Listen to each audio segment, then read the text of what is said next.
I have cancer, acute lymphoblastic leukemia, cancer in the blood. And I am Charles Vincent Cantos, 22 years old, at ito ang testimony ko. I was diagnosed January 2023, and natapos ko yung treatment ko, which is chemotherapy. But last November 2024, nag-relapse yung cancer ko.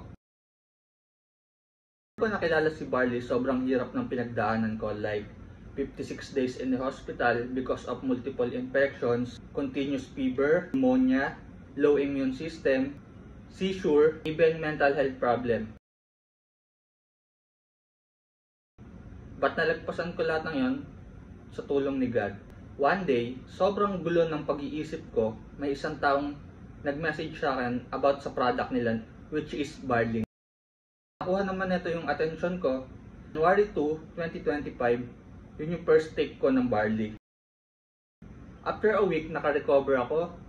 Unti-unti buwabalik yung lakas ko, physically and mentally. Unti-unti na rin talagang nakaka-recover. After a few weeks, nakalabas na rin ako ng hospital. And sa paglabas ko ng hospital, na-meet ko yung mga mentors ko, nakabanding ko sila, nakakwentuhan ko sila.